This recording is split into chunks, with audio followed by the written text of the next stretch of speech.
Cool. Uh, so touring, what is it like being a rock star on the road? Or Uh, for real? Or well, Sad to based on say, your lived not like it experience. was in like the 80s. A lot of people were always like, "Oh, how crazy is touring?" Like, "Oh, you get outside of a venue and then you wait around all day after you get set up and there's nothing to do. So pretty much watch TV or play video games all day long waiting for the show. And then you go and play the show and then afterwards you hang out for a little bit and then you go back to the hotel or back to the bus or whatever and you sleep and you get to the next town. It's uh it's fun. Touring's a lot of fun. I mean, I've seen a lot of places and got to do a lot of things that a lot of people don't have the opportunity to do. The first time I saw Times Square, I got to go up in the MTV building and I got to look out the windows where TRL was, down on Times Square.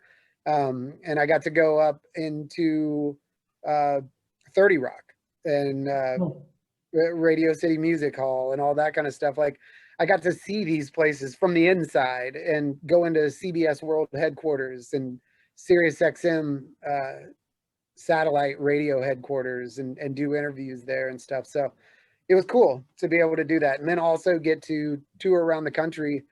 One of my guitar player and I, whenever we'd pull in to a city, the first thing we do is find out, okay, where's a place that we need to go eat and try out? What's the cool things to go do? One of the first barcades, which I mean, the barcades are so popular right now, but yeah.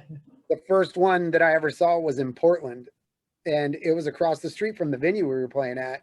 And we went over there after our show, and I was like, "This is the greatest idea I've ever seen. Like, this needs to be everywhere." And I even remember coming back home from tour and going to a buddy of mine who's a bar owner, and I'm like, "Here's what you need to do."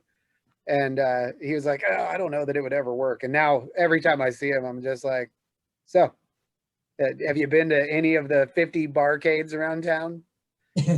So Yeah, they're huge and they're crowded and they're making all kinds of money off these games that are like 40 years old. right. Right. But it's awesome. It's our youth, I mean, shoot, I grew up in arcades and now I can go there and drink and play the same games that I played back then. Yeah, yeah, So, I did the same thing, but like I remember playing the Ninja Turtle games at like Chuck E. yeah. Cheese when I Yep. was like 6 or something. And like I beat the whole game on one quarter, and I Yep. got it now. I'm like drunk as fuck and trying to. I can't even get past the first level. Right. Sucks. I hate this game. Yeah. It's the same with Street Fighter. I used to be able to take down anybody who wanted to come up and play me. And now I play it and I don't know. I can't even beat my 9-year-old at Street Fighter. So I'll take you out on a street kid and see who's tougher. yeah, that's right. I mean, go to jail, but it's worth it. Well, it depends if he's running his mouth.